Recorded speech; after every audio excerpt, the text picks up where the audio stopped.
Sevgili arkadaşlar, yayınıma hoş geldiniz. Gala Manşet'te Sinan'la berabersiniz. Ve gene tabii ki en doğru haberleri, en doğru gündemi, son dakika haberleri sizlere sunmak için elimden gelen çabayı sarf edeceğim efendime söyleyeyim. Burada çayım var, burada da suyum var. Her şey kontrol altında, mikrofon tamam, kamera açısı tamam.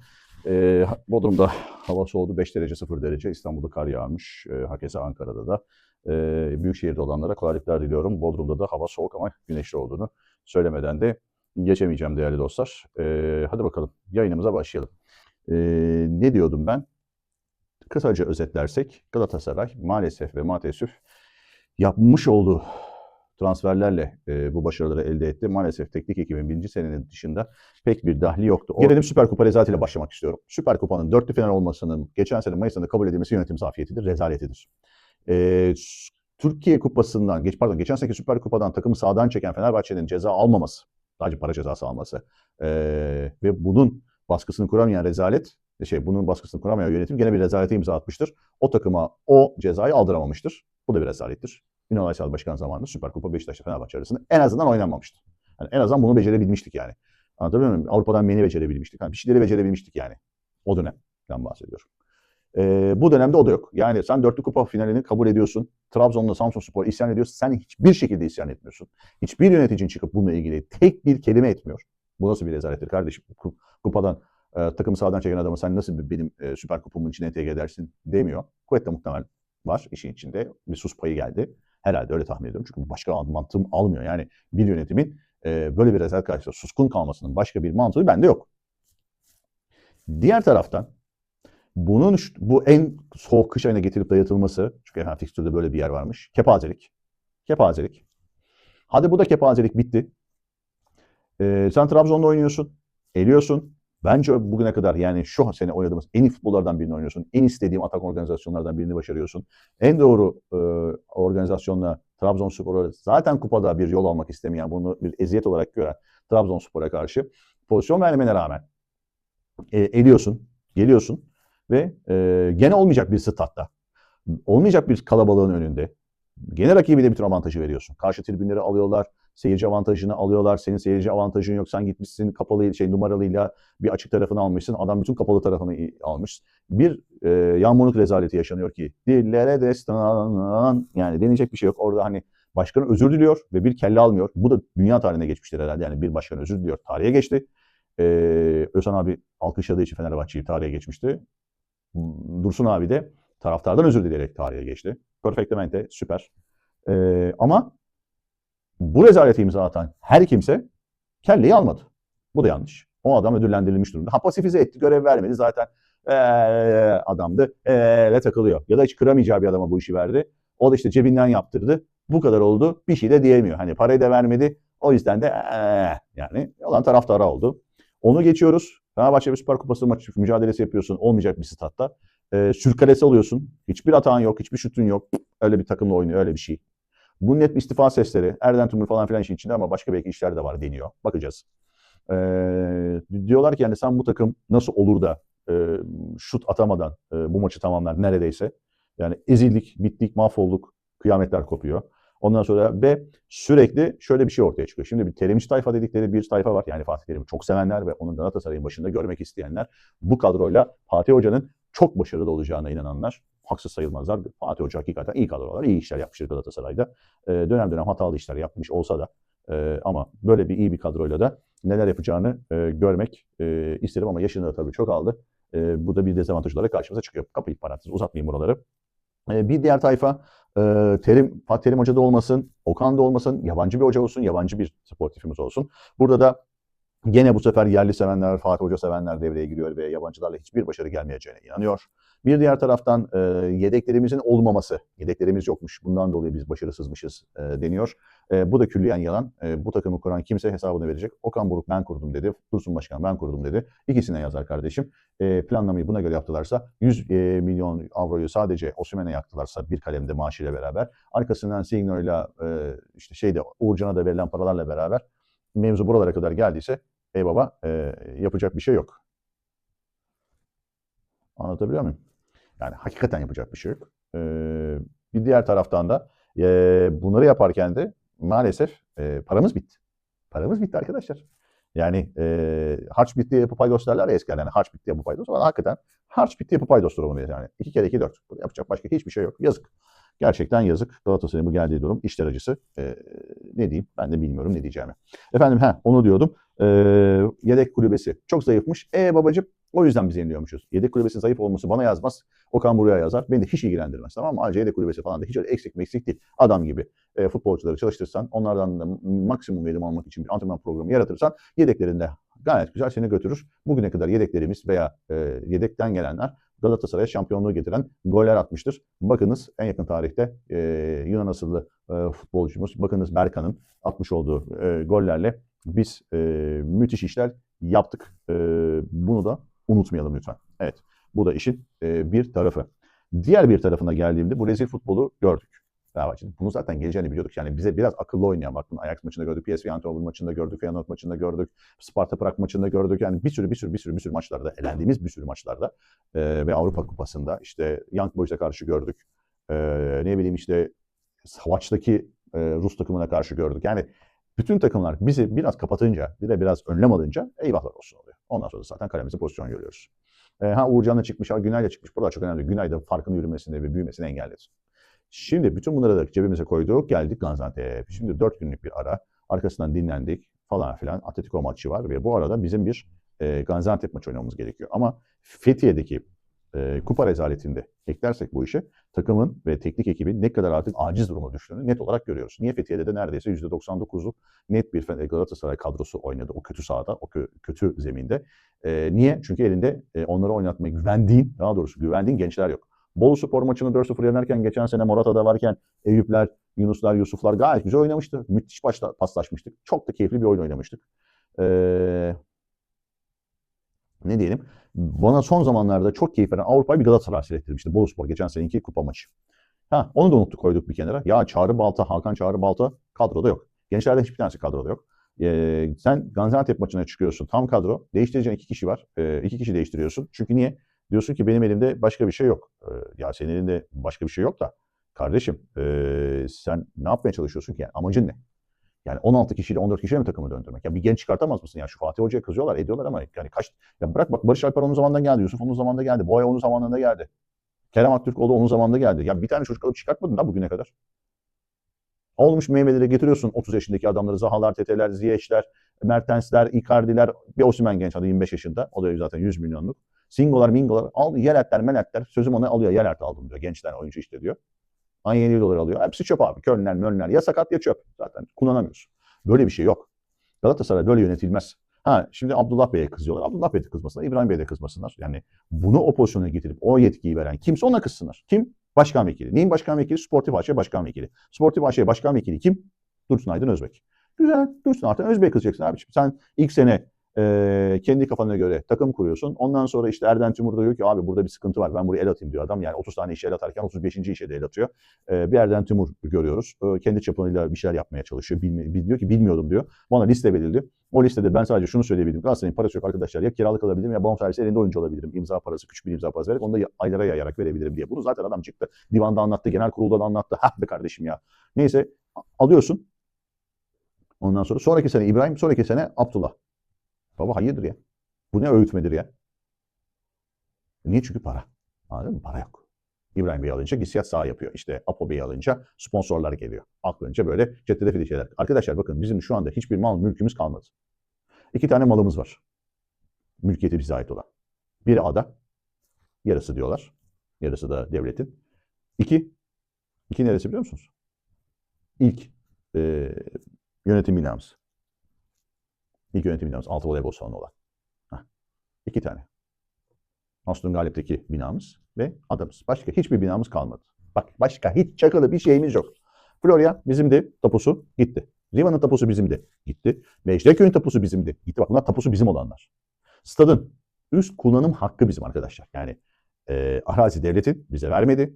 Üstündeki yapı senin. Al yapıyı götür diyecek sana. Götüremezsin. Nerede geçmiş olsun. Kemerburgaz tapusu bizim değil. Üst kullanım hakkı bizim. Yani gene arsa devletin sana kiralıyor belli bir yıllığını. Anlatabiliyor muyum? Sen tapuyu almıyorsun. Üstündeki bina senin. Hakeza stadın yanına yapılacağı söylenen salon inşaatında da Yine üst kullanım hakkı bizim olacak. Yani biz oraya sağ yaptığımız için sen kullanacaksın diyor. Ben sana arsayı veriyorum diyor ama arsanın tapusunu sana vermiyor. Kapiş? Arsa senin değil. Arsa devletin, mülk senin. Sen de kiralıyorsun. Devlete de bunun karşılığında bir pay veriyorsun. Okey? Understood. Bu malı kiralayan da atıyorum dernek tarafı kiralamışsa eğer devletten bu malı Sportif AŞ'ye kiralıyor. Sportif AŞ de sözüm ona derneğe para vererek aradaki borcu yetmeye çalışıyor. Uzun hikaye. Anladın? Ve sen bu kadar transferi 400 milyon euroluk paketi 3 senede, 4. seneye girdik. 4 senede her sene 100 milyon diyelim. Bu paketi Türkiye Ligi'nde 26. şampiyonluğu yani bu kadar şampiyonluk yakalamak için elde ediyorsun. 10 milyonluya yakın bir televizyon geliri ve şampiyonluk geliri var Türkiye Ligi'nde maksimum. Daha fazlası değil 10 milyon. Cezalar mezalarda çıkınca daha da az bir para kalıyor eline. İki, Şampiyonlar Ligi'nden gelecek 20-30 hadi 40 milyona tamah ettiğin. Yani toplamdaki kazanacağım paket 50. Hadi 20 de ben koyayım 70. Tamam mı? Değil yani yok öyle bir para da hadi ben koydum ya. Hadi 70 olsun. Tamam mı babacığım? 70 milyon yılda kazanacaksın. Şampiyonlar Ligi'ne girersen eğer ki giremedik Young Boys'a oradan da bir paket patladı. Böyle olunca da sen para kazanıyor olacaksın. Ne kadar kazanıyorsun? Icardi'nin Osimhen'in bir yıl aldığım parayı. Ne anladım ben bu ticaretten? Singo'nun parası nerede? Uğurcan'ın, Çakır'ın parası nerede? Maaşların parası nerede babalar? Nerede? Ya ondan sonra diyorsunuz ki bilet paraları ateş pahası 30 milyon lira, 40 milyon lira, 20 milyon lira, 10 milyon lira. Babacım bir yerde bir hata var. Ya başkanımız kasada çok para varken bir şeyleri yanlış söylüyor. Divanda çok paramız var derken. Ya da hiç olay gözüktüğü gibi değil. 3 aylık borç varmış futbolculara. İhtar çektik diyenler var. Alemlerden kafasını kaldıramayan, sabahlara kadar eğlenen bir Okan Buruk'tan bahsediliyor. Ben ihtimal vermiyorum. Galatasaray Teknik Direktörü asla böyle bir hataya düşmez. Eğlenmek hakkım, hak. Off gününde istediğin her şeyi yapabilirsin. Tamam ama hani Icardi gibi bokunu çıkartıp uçakla Paris'e gidip bir gece Paris'te geçirip işte orada kahve içip ya da İtalya'da spagetti yiyip dönmek değil. Yani uçmadan, memleket sınırları içerisinde dinlenerek tabii ki de akşamları yemeğe çıkarak, bara giderek, eğlenerek deşarj olabilirsin, stres atabilirsin, robot değilsin. 7-24 Galatasaray'la kafayı üşütecek şekilde çalışman kimse beklemiyor. Ben de beklemiyorum. Bu zaten sağlıklı değil. Bunun sonunda başarı gelmez, tımarhanelik olur. Anlatabiliyor muyum demek istediğimi? Bu gayet doğal. İnsan hele bir de bekar bir erkeksen çıkıp dolaşman hak. Yani bokunu çıkartmadan tabii. Yani uçarak kaçarak bir yere gitmeden. Yanlış yollara sapmadan. Tamam. Diğer taraftan takım içerisinde huzursuzluklar olduğu, forma adaletinin olmadığı, işte çok fazla yük bindiği için takımın bu maç temposunu kaldıramadığı, antrenmanların yeterli olmadığı falan filan var. Şimdi Wolves'a geri dönerim. Birinci seneki Wolves'tan Galatasaray daha ileri gitmesi gerekirken, daha iyi teknik direktör bulması gerekirken dün ve de bugün galiba yayınlanan bir fotoğrafta kimi görüyoruz arka planda? Galatasaray'da istenmeyen, altyapıda hiçbir başarı göstermeyen, iddiaya göre bazı parasal Galatasaray'ın etiğine yakışmayacak şaibelerle anılan, en azından şaibelerle alınan bir kişi olan O.A. Antrenmanda arka tarafta elinde topla gözüküyor. Yani adam bayağı A takımın hocası olmuş yani yardımcı hocası olmuş. Sen Wolves'u gönderiyorsun bana rakipti diye. Sonra Orhan Atı'yı getiriyorsun. Allah helal olsun hocam. Yani yardımcı getir dediklerinde biz sana böyle bir şey söylemiyorduk. Yardımcı böyle bir şey değil. Yani yardımcı getirmek böyle bir şey değil.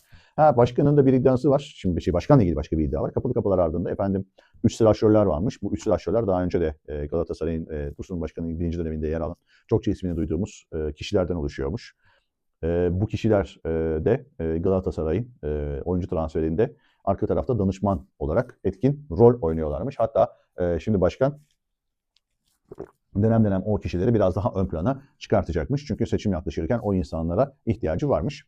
Ben pek ihtimal vermiyorum. Çok doğru olduğunu düşünmüyorum ama o fotoğrafları, o kadrajlara giren bir kişi eğer gerçekten içeride bir şeyler yapma niyetindeyse filmin sonunun Fatih Terim'e bağlanacağını görmemek için de kör olmak gerektiğine inananlardanım. Çünkü kendisi büyük bir Fatih Hoca sever ve Tudor'un gidişini de ballandıra televizyonlara çıkıp röportaj vererek anlatmıştı. Galatasaray'da ne kadar etkin olduğunu ifade etmişti ama bir dönem tabii bu arkadaş Beşiktaş'ta da anılan ne bileyim işte başka kişi Fenerbahçe'de de anılan bir kişi. O yüzden de bu hikayenin sonu ne kadar güzel biter açıkçası ben de çok bilemiyorum. Efendim, şimdi bundan sonra ne olacak? İşte Lang gelmiş, gene bir kanat oyuncusu. İşte Barış mı gidecek, o mu gidecek, bu buraya mı kayacak, şuraya mı olacak? Gene bir plansızlık, gene bir programsızlık, gene paralar havalara saçılıyor. Gene kim ne yaptığını bilmiyor. O herhalde Okan Buruk'un oğlu Ali artık şu anda herhalde ipleri eline almıştır. Herhalde o transferi yönetiyordur. Kuvvetle muhtemel. Onun seçtiği oyuncuları daha çok gidiyoruzdur.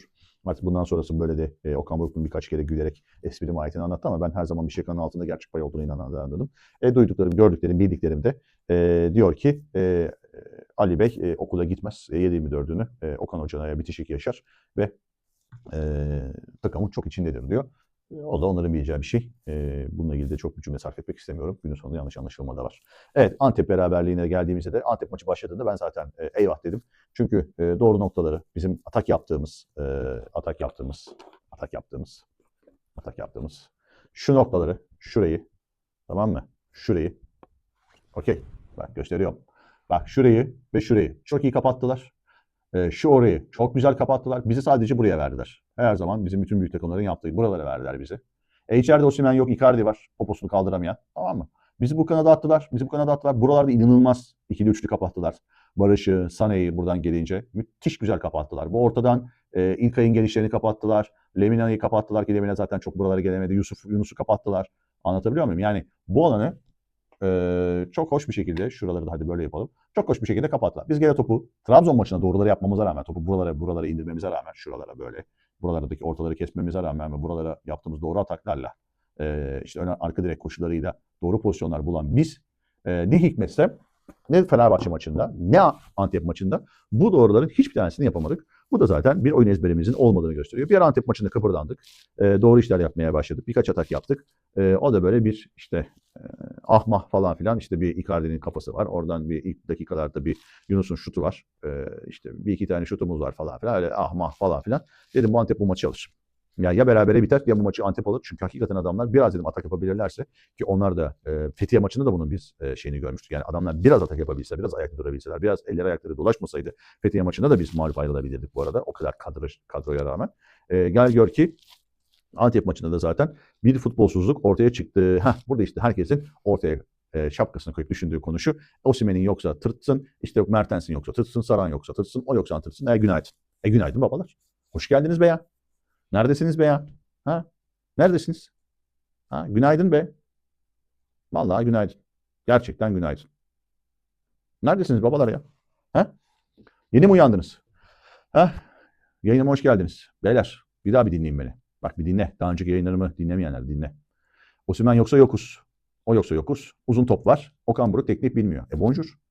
Bonjour aga, hello ya. How are you? Ha? Come stai? Ha babacığım. Daha kaç dilde söyleyeyim size? Nasıl uyanacaktınız başka siz? Çok seviyordunuz. Çok doğru ataklar yapıyorduk. Ha ne oldu? Ha tırt.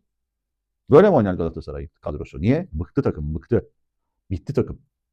Fethiye'de oyna, Antep'te oyna. Oradan dön Süper Kupa'da Trabzon'la oyna. Oradan dön Fenerbahçe'ye çık. Oradan Avrupa Kupası'na çık. Oradan bilmem nereye çık. 15 kişi içerisinde dönüyoruz. Sakatlıklar. Bak Singo bir gitti. Nerede baba Singo? Geliyordu 4 haftaya. 3,5 ay oldu neredeyse. Adam yok ortalıklarda. 50 gün 60 gün. Hala yetişmeyeceği bir yere değil. Ya kalecimiz bile sakatlandı ya, Uğurcan. Daha ne anlatayım ki size? Kas sakatlığı. Sara gitmiş. Yine 1,5 ay yok. Allah selamet versin. Hala da doktorumuz diyormuş ki babalar sakin ya, bu adamlar dönerse sıkıntı yaşarız diye. Adamların bak kas grubu, asitleri yani kas grupları falan bitik adamlar ya. Ölmüş adamlar artık. Anladın mı? Daha hala sen genç oynatayım mı? Genç transferi yapayım mı? İşte 2 tane değişiklikle takımı kurtarayım mı? Fethiye'ye tam kadro dönüyorsun. Sakatlıklar yaşıyorsun. Okan Buruk sen ne yaşıyorsun ya? Ha? Okan Buruk sen ne yaşadın baba? Anlatsana bana bir ya. Anlat abi. Benim göbeğim çatladı 2 senedir 3 senedir senin yaptığınları anlatmaktan. Wolves speak oldun. Tepe taklak aşağı indin. Wolves gitti Orhan Atik geldi. Galatasaray'daki vizyona bak. Wolves'tan Orhan Atik'e. Hey yavrum hey. Hey yavrum hey. Kimlerle beraber? Hey Okan Buruk. Dedim. Dinlemedin beni. Beni değil. Birçok kişi dinlemedin. Şimdi birçok kişi dönmüş öyle. Gaydır gıppak Cemilem konuşuyor. Baba hayırdır siz ya? Size konuşma şeyini verdik mi biz? Hakkını. Ha? Biz burada eleştirdikçe arkadaşlarım, dostlarım, doğru futbol bilenler, Hikmetler, onlar bunlar yanlış işleri anlatırken, Gökhanlar yayınlarda göbekleri çatlarken adamların, Space odasındaki çocuklar, ya yapmayın arkadaşlar, bak doğru oynamıyoruz, bu işin sonu hayra alamet değil, bak kas sakatlıkları başlayacak, iyi gitmiyoruz, antrenmansızız, bu takım naylon partilerden çıkmıyor, uçakta disiplinsizlik var diye anlatırken ne anlatıyordunuz siz? He? Yok Okan Buruk şöyle muhteşem, Okan Buruk böyle muhteşem. Avrupa'nın sayılı teknik direktöründen 2,70 puan ortalaması var. Şöyle güzel oynuyor. Ya adamın bir tane maçı, iki tane üst üste maçında aynı gol attığımız pozisyon yok diyorum. Kimse beni dinlemiyor. Hadi gel 2 güne dönelim. 2 gün önce Trabzon maçı. Hakikaten güzel oynadık. Çünkü Trabzon istemedi oynamayı. Saldı. Biz de işin enteresan tarafı inanılmaz doğru oynadık. Bak inanılmaz doğru oynadık. Doğru ataklar. Buralarda. Tak tak. Ön koşular. Boş kaleye goller. Çok güzel geldik. Buralardan. Tam istediğim gibi böyle. Lokum, şerbet. Akıyordu böyle. Ilık ılık. Hop diye. Salep. Ne oldu sonra Trabzon maçından sonra? Fenerbahçe maçı. Sahada yoksun. Fethiye maçı. Sahada yoksun. Bir tane doğru atan yok. Efendim hava şartlarıymış da, kıl şartlarıymış da, kılım döndü de. Antep'te çok kötüydü, soğuktu. Antep'te Trabzon'a karşı güzel oynadın. Sonra döndüğün Fethiye'de yoksun. Fenerbahçe maçına çıkmamışsın bile. Antep maçında silik rolü kurtarıyorsun. Antep maçında, Trabzon maçında oynadığı futbolun yarısı oynamadı. Niye? Antep'te Burak Yılmaz seni çalışmış. Ondan sonra ne yaptı? Attı seni kanatlara, kapattı buraları. Tamam mı? Sokmadı seni buradan içeri. Zaten senin de giresin yok. Tamam mı? Öyle bir taktiksel anlayışın yok. At Barış'ın önüne, adam dana dana dana dana koşsun. At buradan işte şeyin önüne, Sané'nin önüne dana dana dana dana koşsun. Alsın Sané buralardan çalım yapsın. Sané ne zaman şu alana girse burayı 3 kişiyle kapattı herifler.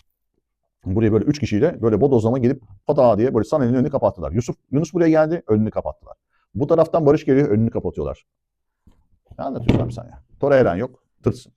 Lemini atmışın arkaya. İlkay geliyor, bir şeyler yapmaya çalışıyor. Adamın bir ezberi var, o da bozdu kendini. Zaten İlkay ortalıklarda İlkay geldi, işte Galatasaray'ın futbolu düzeldi, disiplin geldi, Nutella'yı kaldırdı falan filan diyeceksen Koyet'te muhtemelen İlkay'a bir sağlam fırça çektin o günden bugüne. Herif ortalıklarda yok. Bir sakatlandı zaten. Hani sen sakatsın durumu var ya. Bir sakatlandı adam. Hiç sakatlanmayan İlkay. Hayırlara vesile olsun dedik. Onu da sineye çektik. İlkay bir iki üç maç oynamadı, çıkmadı ortalıklara. O da baktı ki iş burada değişik yürüyor. Dedi sal baba ya. Sal nasıl olsa çiftlik. Çiftlik var baba içeride. Patron geziyor. Yukarıda Allah kerim ne olduğu belli değil. Uçağı olan geliyor yönetici oluyor. Şuraya bak. 4 senelik Galatasaray'da 4 farklı yönetici Galatasaray Sportif AŞ'ı yönetti. Niye? En sondan başlayalım. Para getiriyor diye. Kavukçu hem de Okan Buruk'un arkadaşı uçağı var diye geldi. Ondan önce İbrahim Bey Gisiyat kanadından para bulur, para getiriyor. 2 tane saha yapıyor diye geldi. Ondan önce Erden Timur dedi ki ya ortalıklarda burası bomboş. Burası Galatasaray'ın kalbi. Burada en doğru işler yapılması lazım. Adam çıktı 20 sayfalık çok güzel bir açıklama yaptı. Galatasaray'ın geleceğiyle alakalı, futbol aklıyla alakalı. Buraya benim ele almam gerekiyor dedi. Gitti orayı ele aldı. Dedik burası da benim üstüme kaldı dedi. Burası boştu, yanlış yönetiliyordu dedi. Ben aldım üstüme dedi. Okan Buruk da dedi benden rapor istedim. Okan Buruk'tan raporu gönderdi. Oyuncuları seçtik, gittik, aldık, pazarlık yaptık, getirdik dedi. O zaman Cenk Ergün abi de vardı. İlk sene zaten hadi ilk sene heyecanla girildi. İlk sene de bir şey demiyorum zaten. Anlatabiliyor muyum? Ama ikinci seneden itibaren buraya gelene kadar harcanan para, futbolculardan aldığım verip sakatlıklar, gelenler, gidenler, taktik formasyonu. Ya bir tane oyun kurgun yok ya. Pardon var. Neydi oyun kurgumuz? Hemen anlatıyoruz. Hep beraber söylüyoruz. Marş oldu Galatasaray'ın oyun kurgusu. Marş. Marş dedim ben bunu dinletemedim ama kime işte. Anlatamıyoruz ki. Sakalımız var sözümüz dinlenmiyor. Efendime söyleyeyim. Hadi burası da rakip defans olsun. Ondan sonra defansı da buraya çıkartalım. Şuraya da bunu atalım. Şuradan da bir çocuk alalım. Şuraya atalım. İyi. Neredeyiz? Buradayız. Defanstayız. İşte Apo Kerimler şeyler buradan topu çeviriyorlar. 2 kişi. Apo vur ileri. Dıgıdık dıgıdık dıgıdık. Barış dıgıdık dıgıdık Sané. Vur ileri dıgıdık dıgıdık Osimhen. Yap burada presi. Patlata deliği. Kap topu. Kaptıktan sonra ne yaptın be değil. 2 pasla ceza sahasına inemedin set ucumu. Baktın döndün içeride bir şeyler yapabiliyor musun? Şuralarda eveleyip gebeliyorsun topu. Baktın gene bir şey yapamadın. Dön kaleye. Dön kaleye. Tabii. Şimdi burada eveleyip gebeliyoruz topu. Buradan bir ortalar falan burayı açamıyoruz. Burası kilitleniyor. Sonra ne yapıyor Okan Buruk? Diyor ki gel geri gel. Gel topu geri getir diyor. Şuradan top nereye gidiyor biliyor musun? Nerede lan top? Heh. Bu top abi buradan gol atacak ya. Şuraya gol atacakken abi. Bu top buradan gidiyor. Hop kaleciye. Ne oluyor? Bütün herkes buraya. Hop burayı açıyoruz. Dıgıdık dıgıdık. Niye açıyoruz biliyor musunuz? Koşsun. Koşsun baba. Altılı ganyan ya. Koş. 3. ayakta Barış'ı tek geçiyorum. 4. ayakta Sané. Son ayakta 5. ayakta da Osimhen alacak oyunu. Bu. Rijkaard'ı kovdunuz. Torrent'i kovdunuz. Adamlar en azından futbol oynatıyordu. Futbolla ilgili bir şey anlatıyordu. Diyordu ki Kerem'in ayağı yanlış basıyor. Oyun içerisinde işte bilmemler var. İşte ikili, beşli, dörtlü hücumlar, setler falan. Adamlar bir şey anlatıyordu. Okan Buruk ne anlatıyor? Özür dilerim. Hakem, yapı, teknik direktör, karşı tarafın bilmem ne. Hakem, saha, çim, zemin, atmosfer, stat, fikstür, kalabalık. İşte biz rakibi okumuştuk. Son dakikaya kadar oyuncusunu sakladı. Benim karşıma beşli dizildi. Ben önüne adamın oyuncu koymuştum. Boş kararda gidecekti orası. Üçlü oynuyordu. Nick Messi beşli oynamışlar. Benim adamımın önüne adam koydular. Gidemedi. Hiç kimse de ağzını açıp da bir kelam etmedi. Biz edenleri de susturdunuz. Şimdi hepiniz konuşuyorsunuz. Yok efendim yanlış oynuyormuş Galatasaray'da. Yok efendim Sané varsa varmışız da, Osimhen varsa varmışız da, işte bilmem kim varsa varmışız da, yoksa yokmuşuz da. Anlat baba, heyecanlı oluyor ya. Bizi sustururken iyiydi. Space yayınlarında sustururken iyiydi. Ahkam keserken iyiydi YouTube'dan. Şimdi taraftara şımarık deniyor. Haddinizi bilin arkadaş siz. Galatasaray şımarık diyecek adamın daha anası karnından doğmadı. Haddinizi bilin. Evet. Galatasaray taraftarı şımarmış olabilir başarılarda. Kim getirdi? İşte Okan Buruk. Hayır efendim. Galatasaray taraftarının ve Galatasaray bundan önceki yönetimlerinin dişinden tırnağından arttırarak aldıkları sahaları sata sata getirdiğimiz paraları şu anda eziyoruz. Şu anda bu paraları eziyoruz babalar. Tamam mı? Riva'yı ezdik. 2 sene şampiyon olduk. Mecidiyeköy'ü ezdik. 1 sene şampiyon olduk. Şimdi Florya'yı ezip şampiyon olacağız. Paranın nereden geldi? Allah selamet versin. Galatasaray taraftarı olmazsa, Galatasaray taraftarı Galatasaray Spor Kulübü'ne sahiplenmezse o adamlar gelip sende sponsor olmaz. Çünkü malı kime satacak ki? Anladın mı? Bazılarını ayırıyorum. Ama malını satmak isteyen, gerçekten reklam yapmak isteyen sana niye gelsin? Bu bir. İki, her sıkıştığında sermaye artışı yap, ver para. Loca sat, ver para. Kombine sat, ver para. Nasıl olacak bu iş? Nasıl olacak abi? Maç olur, Avrupa maçı minimum 20 bin lira, 100 bin lira arası fiyat skalası. Niye? Çünkü para yok. Her ay 15 milyon avro para ödüyor Galatasaray. Her ay ödemesi gereken para 15 milyon avro çarpı 12. Diyeceksin ki parayı nereye ödüyor? Çok basit. Çok basit. Futbolcuların maaşı, bonservis bedelleri taksitlendirilen, amatör şubeler dediğiniz takımlar, profesyonel çalışanlar, masraflar, elektrik, kıl, tüyün, üst üste alt alta koy. Şirket orası da sonuç itibariyle, değil mi? 15 milyon avroya yakın para ödüyoruz vergilerle beraber. Hadi vergileri de koyayım. Hadi ayıp olmasın. Nasıl olacak? Var mı senin paran 15 milyon her ay bulacak? Yok. Ne yapıyorsun? Tefeciden al. Ne yapıyorsun işte koltuk sat. Ne yapıyorsun işte bilet fiyatlarına geçir. Ondan sonra diyorsun ki bana diyor bilet şey geldi diyor, poşet geldi diyor. Abi sen onu geldiğine şükredeceksin. Gelmeye de bilirdi. Ki gelmemeliydi bence. Ya da geliyorsa da doğrusu gelmeliydi. Hayırdır ya? Ha, hiçbir şekilde hakkını savunamıyorsun Galatasaray'ın. Bıraktın saldın, ortalıklardasın. Seçim çalışmalarına girdin, bir takım insanlarla fotoğraf veriyorsun, seçim çalışmaları yapıyorsun. Nasıl olacak bu iş? Okan Buruk. Birinci fatura sende. Bugüne kadar kadroların başarısını sırtına bindin gittin. Her sene Ekim ayı ile Ocak ayı arasında rezalet yaşattın. Avrupa'da bilhassa. Bu sene çömez Liverpool'u yendik. Bitik Ajax'ı yendik. Daha yeni toparlanıyorlar bu arada. Liverpool hala toparlanamadı. Teknik direktör değişikliğine getirdiler bizden sonra. Geçen sene zaten rakipsizdin. Futbolu unutmuş bir teknik direktörün çalıştırdığı rakibe karşı bir şampiyonluk aldın. O da zaten iyi ki elendik dedin. Hayırlı olsun dedin. Ondan önceki sene de hayırlı olsun dedin. Ders dedin, ders çıkartıyoruz dedin. Kusura bakmayın dedin. İlk önce transfer yapmayacağız, 28'ine kadar bekleyeceğiz, göreceğiz dedin. Sonra 28'den önce yapacağız, taraftarlarımız haklı dedin. Niye? Çünkü bunu söyletmek için bunu yaptın. Gençlerden hiçbir tanesini çıkartmadın. Şu anda takımda oynayan Barış, Yunus, Apo, onlar bunlar şunlar neredeyse hepsi. Apo genç denmez bu arada. Neredeyse birçoğu Fatih Hoca zamanında kadroya katılmış arkadaşlar. Sen bir Allah'ın kulunu daha koyamadın takım içerisine. Yani Boye olsun, Yunus olsun, Kerem Gizlen, Kerem olsun, Barış Alper Yılmaz olsun. Bunların hepsi ne zaman geldi? Fatih Hoca. Sen kimi çıkarttın? Sıfır. Kimi parlatıp sattın? Boya hariç kimseye satamadın. Daha henüz. Büyük bir paraya. Onu da yazsınlar karşısına Erdem Timur'a dua etsinler. Satma işini. Şimdi bu teknik direktörlük mü? Bu Galatasaray altyapısından gelen bir hocanın yapacağı iş mi? Bu mu doğrusu bu iş? Ha canım benim. Ha gülüm. Hı? Bu mu bu işin doğrusu? Bence değil. Kimse Galatasaray'ın parasıyla şov yapmasın. Kimse Galatasaray taraftarına şımarık demesin. Karda kışta artı da eksi de o takımın gidip de o ıslıklarla orada canını dişe takarak belki alması gereken eti almayarak belki alması gereken arabasına yakıt almadan metro ile gidip gelerek çocuğuna belki alacağı bir tişört parasından bir kıyafetten arttırarak oraya gelen cefakar taraflara kimse şımarık diyemez. Herkes haddini mi bilsin? Anlatabiliyor muyum? Şımarıkmış, mımarıkmış. Bir de her sene şampiyon olmak zorunda değiliz. Yok ya. Hayır abicim bu sarmala bizi siz soktunuz. Galatasaray her sene şampiyon olmak zorunda. Kimse kusura bakmasın. Olacaksınız. Mecbursunuz. Bu duruma siz getirdiniz. Kimse sizden 300 milyon euroluk takım istemedi. Kimse sizden 150 milyon avroluk yıllık maaşı olan takım istemedi. Siz bu kuyuyu kendiniz kazdınız, kendiniz içine düştünüz. Niye? Efendim şampiyon olmamız gerekiyor. 60 milyon euro para kazanmak için. 10 milyonu Türkiye Ligi'nden gelecek, 50 milyonu da Şampiyonlar Ligi'nden gelecek. 60 milyon kazanacağız. Hiçbir şey yetmeyecek. Bu vizyonsuzlukla, bu yanlış hesapla milleti kandırarak Avrupa'da final hedefliyormuşuz. Hadi oradan. Avrupa'da final hedef. Hadi oradan. Avrupa'da finalmiş. Avrupa'da finalin F'sini göremezsiniz hayatınızda bu mantaliteyle. Al al al al al. Sat sat. At at at at at. Daha sattığın yok ya. Al gönder al gönder al gönder. Ne olduğu belli değil. Bir adam sattık. Zaniolo ya. Ya şu takım Zaniolo var ya. Niye gönderdin? Efendim İtalya'da oynamak istiyordu. Sen de oynamak istiyordun. Niye? Sordun mu? Bir Allah'ın kulu bir gazeteci de gidip Zaniolo'yu bulup İtalya'da sormuyor mu ya? Sen niye Galatasaray'da oynamak istemiyorsun arkadaşım diye. Senin derdin nedir diye sormuyor mu? Daha önce oynayanlara niye sormuyor? Endombele'ye mesela. Hadi onu da geçtim Sergio'ya mesela. Niye sormuyor? Ya birisi Allah kulu da desin ki sorsun ya. Biraz gazetecilik yapmayı öğrenin arkadaş. Gazetecilik böyle oturduğunuz yerden orta sorular değil. Böyle aman Okan hocam üzülmesin, ayranım dökülmesin, yönetimi kızdırmayalım. Şimdi bak beni tefeye koyarlar, 3 kuruş para kazanıyoruz falan filan değil.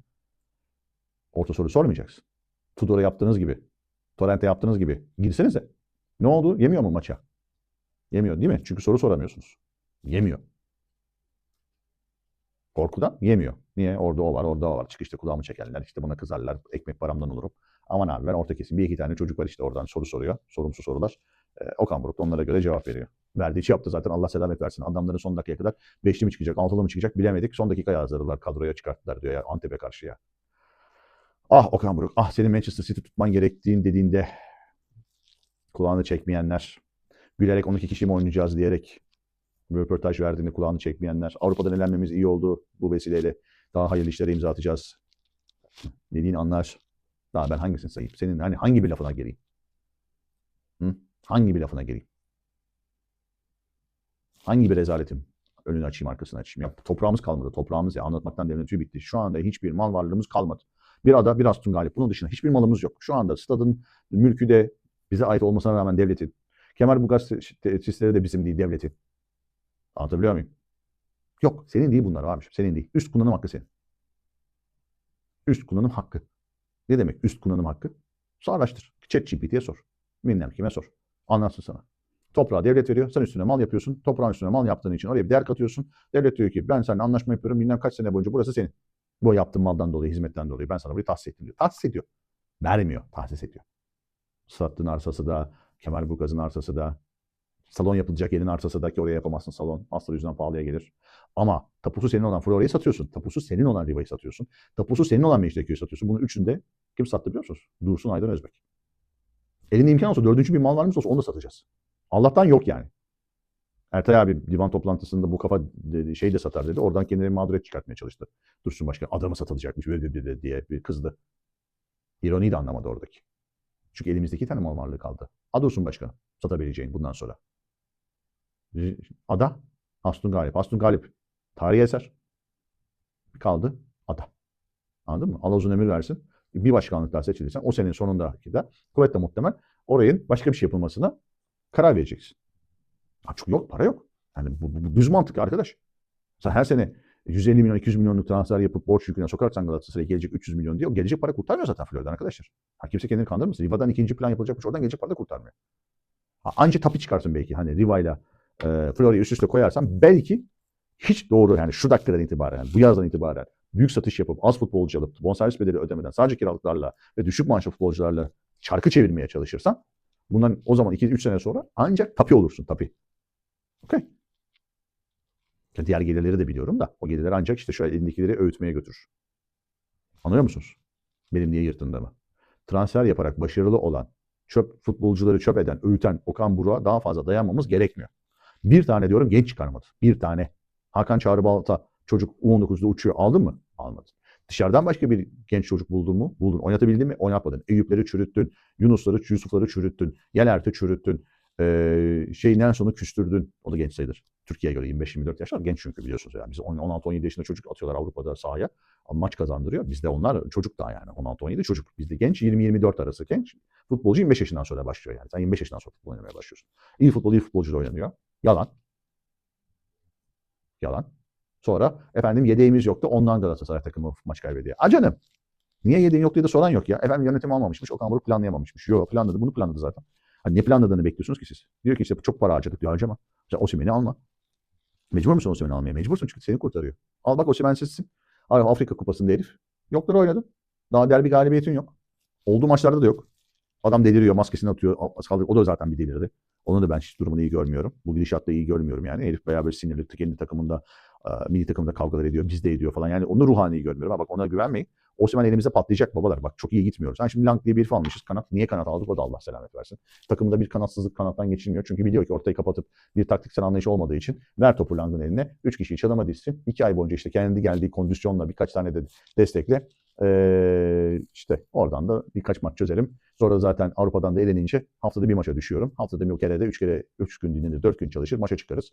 Yani 3 gün çalışır, 3 gün dinlenir. Bir günde maça çıktık mı tamamdır. Rahat rahat gezelim. Ver elini orası, ver elini burası. İlkaldi Bey de gene uçaklara biner. Dıt dıt dıt oraya, dıt dıt dıt buraya. Mis gibi Aşkın Olayım. Bizim taraftar da Aşkın Olayım'ı çok sevdi. Allahu Ekber gibi. Ne diyeyim ki? Ne diyeyim babalar, ne diyeyim, diyecek bir şey kalmadı. Bu futbolsuzluğun, bu başarısızlığın birinci unsuru aldığı futbolculardan verim alamayan ve sakatlayan Okan Buruk'tur. Buna doğru bir yapı kuramayan yönetimdir. Ve Galatasaray'ın parasını çarçur eden başkandır. Bu üçlü maalesef şu anda hani yönetimi bir blok halinde almak istiyorum ama yönetim içinde olup da bu kötü gidişatı dur diyemeyen diğer yönetici arkadaşlar da abilerimiz, kardeşlerimiz, ablalarımız, yeğenlerimiz, büyüklerimiz kimlerse onlar da büyük suçlu. Onlar da yani yönetimden kalkıp da yönetim kurulu toplantısında siz ne yapıyorsunuz?